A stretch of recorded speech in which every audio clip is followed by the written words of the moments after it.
About a year ago, I bought a guitar. I hadn't played guitar in quite a while, and I was getting my fingers back in shape. When I was younger, I had a guitar, never really got that great at it. And I thought, yeah, let's pick it up again. So I was trying to learn how to play Thunderstruck by AC/DC, Angus Young's part there. And you might ask yourself, uh, what does Thunderstruck by AC/DC have anything to do at all with flying? Well, they both totally rock, right? Welcome to the superpilotish channel. My name's Graham Wilson, and I'll be talking to you today about basically an old dog learning a new trick in my basement. I was the other day. I did an interview with Dr. David Perodin on the Safety Doc. Had a lot of the Safety Doc is the name of his YouTube channel, and I had a really good time with him. I'm going to put that link one last time at the bottom here, and so he's a school safety expert, and that got me thinking more school learning. It's funny when you, depending on what you watch or what YouTube videos you watch, it kind of makes you think about that stuff. So, if you're putting school stuff in your head, you're going to think about school stuff. You put airplane stuff in your head, you're going to think about airplanes. So, when I was playing my ACDC, I'm still not good enough for prime time. You won't see that for a while for me. But it would be like plink, plink, plink. But eventually it'll get better. And I started doing that, and it's a pretty tricky, fast part that Angus Young does on there throughout the whole song. And it's fast and it's sort of complicated. And I started getting a headache. And I thought, well, geez, I mean, what am I getting a headache for? And then that was like, that's the same type of headache I've had my entire life whenever I try to study. So I must be learning something here. So I mean, that's complicated to get two hands going in your brain and thinking about everything. So yeah, and then so that got me thinking some more about just kind of physiologically about the brain, and like what I've always had this trouble with. Every time I try to study, I get a headache, and it's always been really tricky for me. I did of course, a little Google search, and apparently in the last few years, there's been some new research that says that you can actually grow new brain cells. Now, back in my day, the idea was that you have this many brain cells when you're born. You can grow them up to about the age of 25, and after that, your brain totally stops, and you're killing brain cells after that, and you're out of luck. That's all you got. But newer research suggests that you can actually grow new brain cells when you're learning something. So I was like, oh, that's interesting. And I looked a little bit more, and it's like one of the reasons for that could be that you're starting to grow new brain cells, and it requires glucose to use all that energy.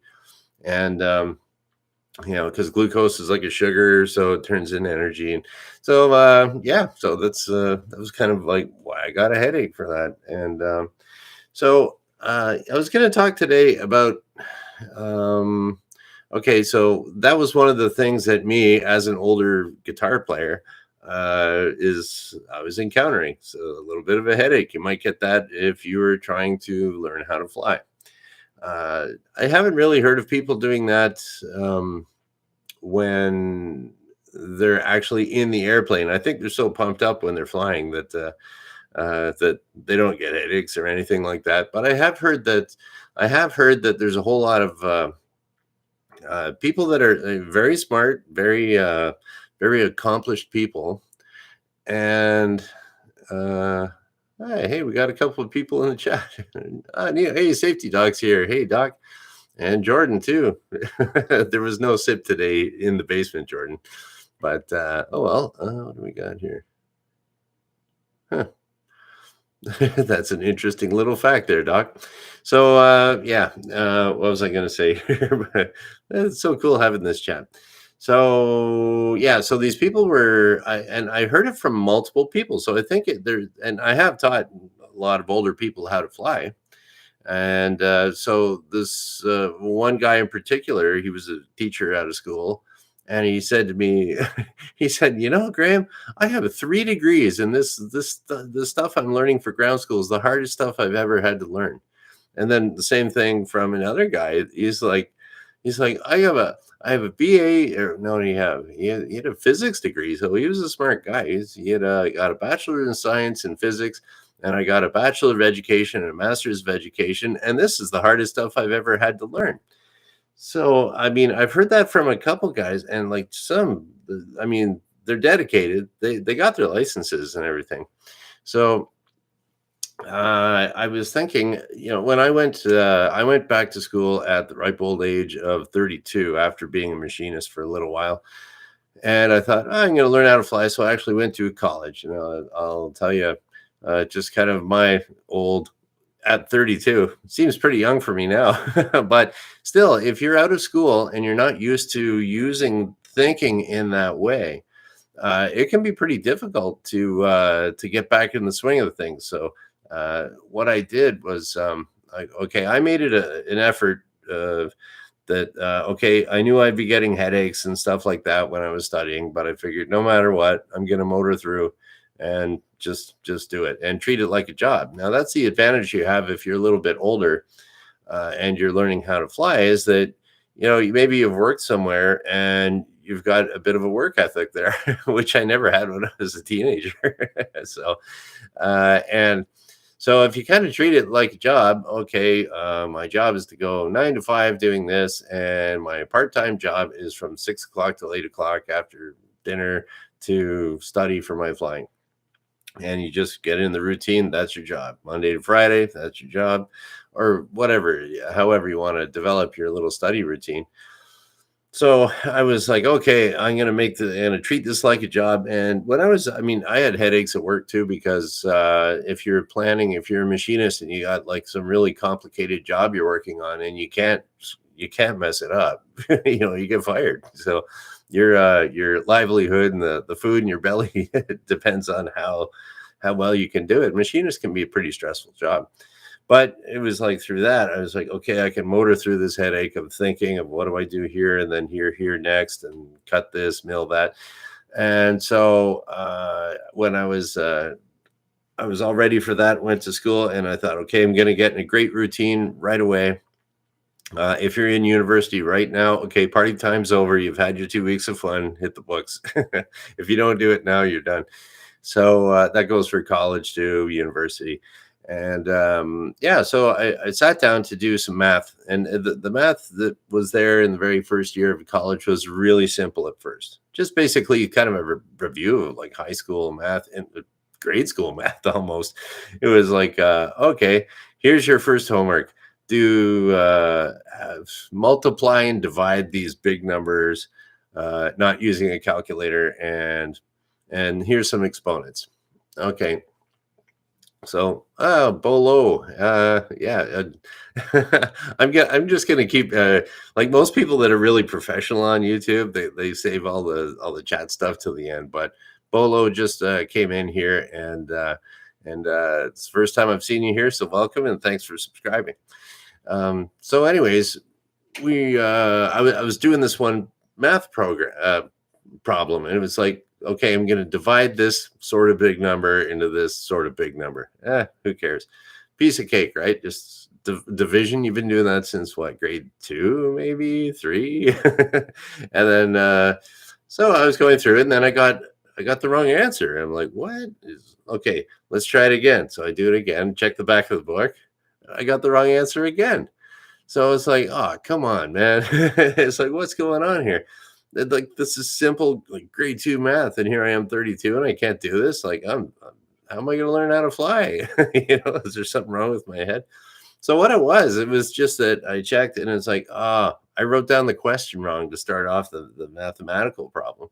So just some dumb little thing like that, but you're not used to doing it. So I said, okay, I'll be very fastidious about, okay, I'm going to do this and write down the question properly, and go through. And then, eventually ended up doing like the second year of calculus, and I passed it and everything was okay. But yeah, but it's just one of those things that if you are going to be learning, just like the other teachers that I was telling you about, They were high school teachers, and they were like, "This is really hard." Well, it's just because they hadn't been thinking in that particular way for a long time. So it is, if you are going to be a little bit older and you want to learn how to fly, it will be a little tricky at first, but don't worry about that. Another thing too is that some of the older people that come in, older, whatever, they're 50, like my age, older, or even older, 60, retired, 65. And so the some of them have a little bit of apprehension about learning something new because they say, "Oh, my memory's not what it used to be. I used to be able to remember everybody's name at my company, and there was 100 guys there, and then I can't remember any of them now." Well, when it comes to remembering names and getting older, yeah, everybody forgets their names, and it's not because your like brain is deteriorating on you or anything. It's just that that's the way that memory works. If you don't jog your memory about every month, you forget it. So if you don't, say used to work with Bob at the machine shop, and then or Bob Smith, okay, and then like a few years later after you quit the shop, okay, you remember working with Bob, but what was his last name again? Because you've never said Bob Smith in a couple of years, so it's just gone.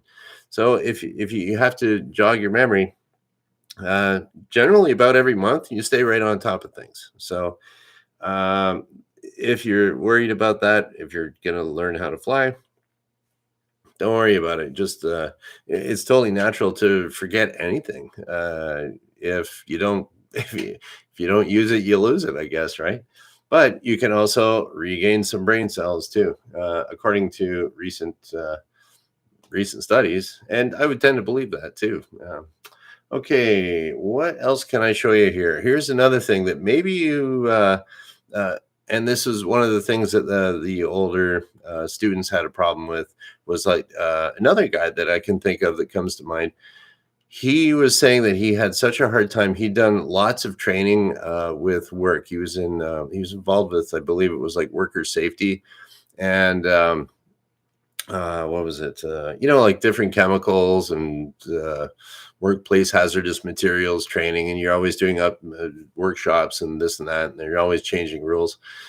So he was, yeah, he was saying, "I've done all this training, but this is hard to learn."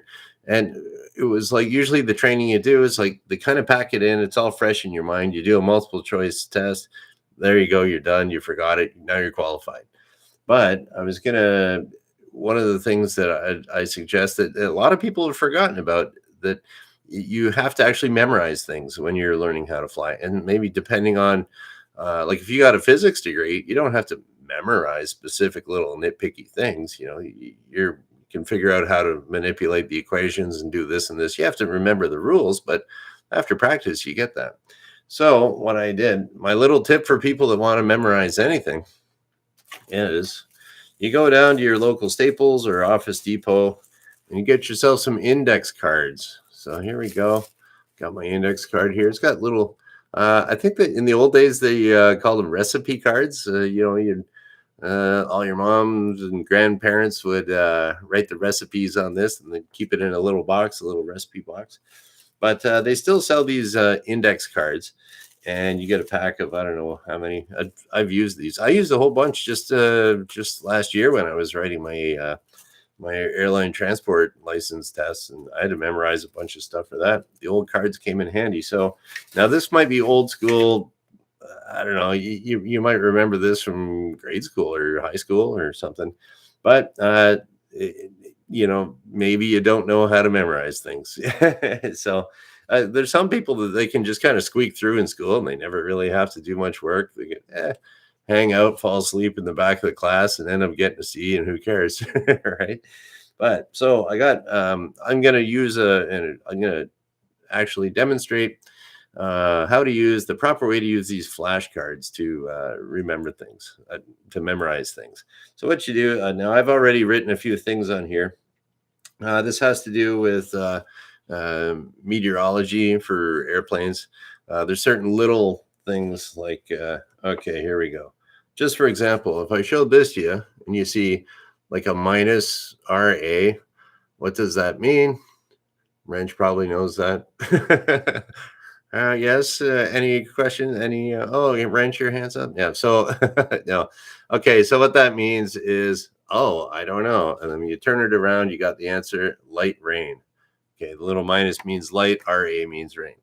Okay. And then there's all these little terms. Okay. So I got that one, and okay, I put that in the good pile. Okay. You can even shuffle them up, yeah, if you want. Mix them up. Okay, now what does this? Of course, I can see what's on the back there too, right? Some cheating. But anyways, you go this one here. What's that mean? Plus means heavy. VA means volcanic ash. Am I correct? You check it. Okay, heavy volcanic ash. Never fly anywhere even near heavy volcanic ash. As soon as that hits your airplane's engine, it's bye bye. Yeah, bye bye engine. It's like kind of, I guess, running like a sandblaster through the air intake. It's not going to last very long.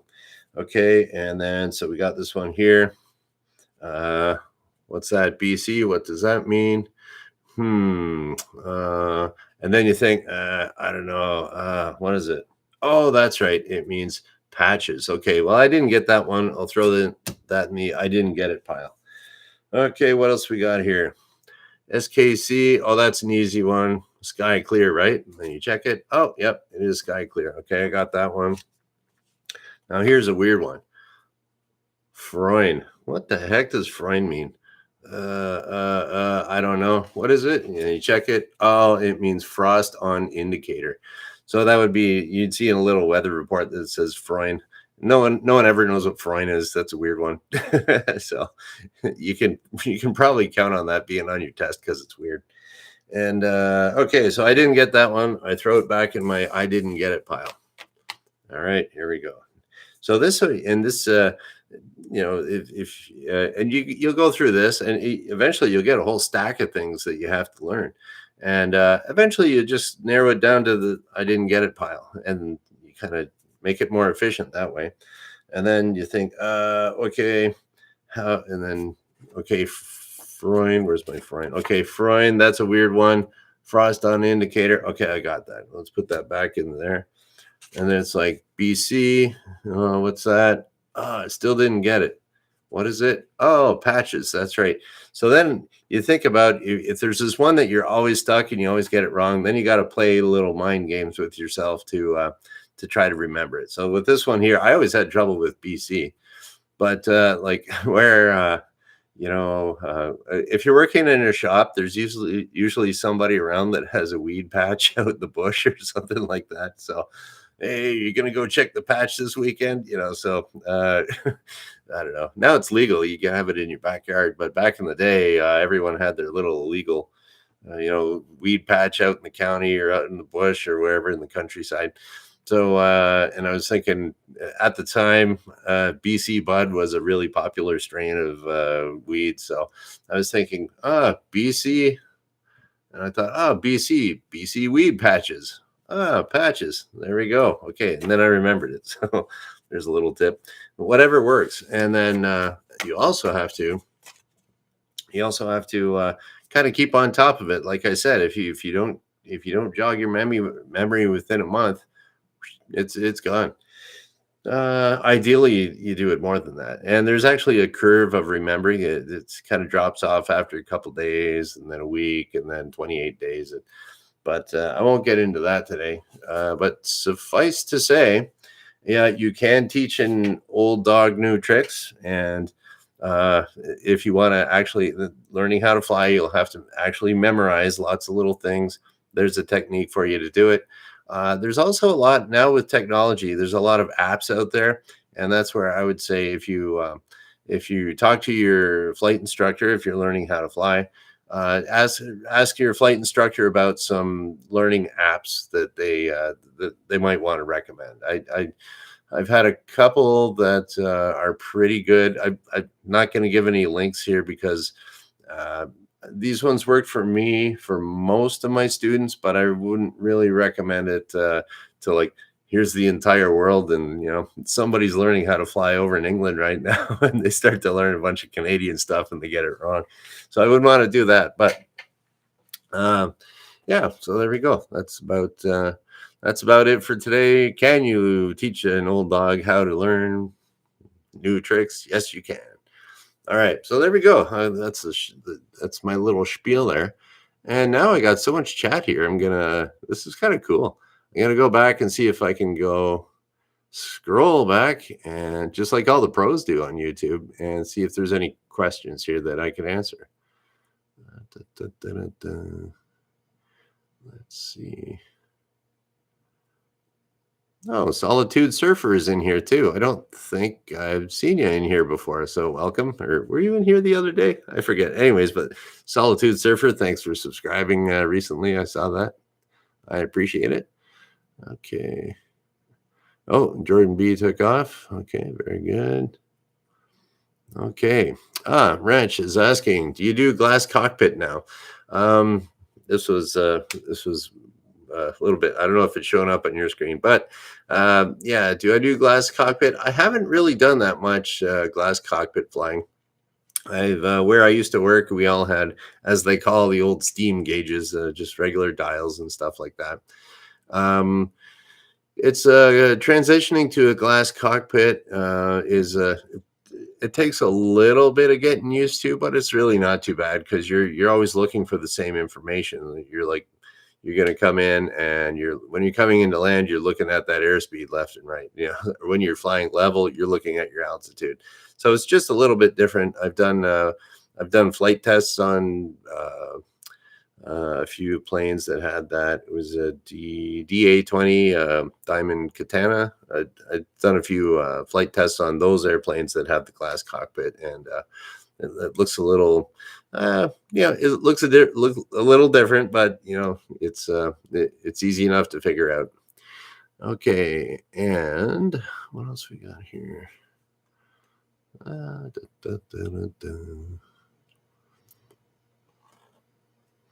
What else we got here? Okay. The silence is deafening while I'm reading here. Oh, here we go. What's this? Have you ever played Kim's Game to improve memory? Military snipers practice it. Kim's Game began 110 years ago with the Boy Scouts. Kim's Game. That's interesting. I'm going to have to write that down. I'm always up for new information to make me a better instructor and make my students learn more too. Even though I don't have that many students right now, but okay, Kim's Game. I'll have to check that out.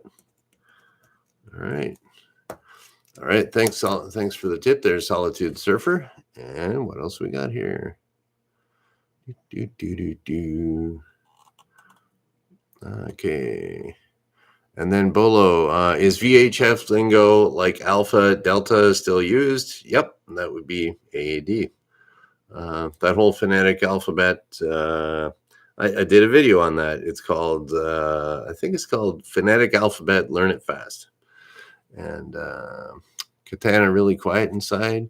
Katana is a nice little plane. It's kind of like, it's a good trainer and a good little it's kind of like a little sports car kind of trainer almost. I wouldn't say it's quiet. It's pretty good though. Okay, what else? Did you ever succeed in teaching an old dog new tricks as an instructor? If so, how old was the dog? Okay, yeah. So thanks, Mona Moore, for the question. Okay. I had a guy come in and he said, "Hey, can you teach an old guy how to fly?" And I said, "Yeah." So I taught him how to fly, and he did really great. At that time, he was 60. He was retired, 62, I think, when he started. But he went on to get his commercial license and an instructor rating at the age of 62. By the time he was done, I think it was 60, 65, something like that. 66. So yeah, that's probably the oldest guy. There was other people that I have taught over 70. Over 70, they've been out of the learning game for quite a while, so they can be a little rusty. And then one of the older instructors, a really old instructor, one of mine. When I was working there, I had a couple instructors that were pushing 90 actually. And the one guy, I asked the older guy who was at the time in his early 80s, hey, how long is it? You got any tips for teaching anybody that's older? And He said, no, just do the same thing. It's just going to take them a bit longer. So, and yeah, generally if they're older, but I wouldn't say it's because they're mm, like they're not smart enough or anything like that, but it's just to use your brain in that way. It takes, and if you haven't done any schooling in like 40 years or something like that, to get your brain back into learning, it's a bit of a challenge, but lots of people have done it. And ICAO alphabet. Yep, that is the ICAO alphabet. Phonetic alphabet, ICAO alphabet. Yeah, it's kind of tomato, tomato. And okay, so that's about it. Hope I got all the questions. Thanks for showing up in the chat, everybody. And yeah, I guess we'll just kind of shut her down. And today is, hmm, okay, today is Wednesday. Okay, gonna go to Canadian Tire today and replace some lifetime warranty screwdrivers. Ooh, isn't that fun? Well, actually, I ran out of had a barbecue yesterday and I ran out of charcoal, so got to get that, man. You got to have your backup. A pilot without like backup systems or backup things goes a little squirrely, so I don't want to go too squirrely on you. All right, so there we go. And Bolo is still learning to read clouds, wind direction, upward, downward pressure, and stuff. All right. Well, there we go. We're all learning around here at the Superpilotish channel. Today's Wednesday. I'll be back on Friday because I do this Monday, Wednesday, Friday at noon Eastern, and I'm going to shut her down. So thanks for watching. Let's shut her down right here. All right. Thanks for watching. Bye.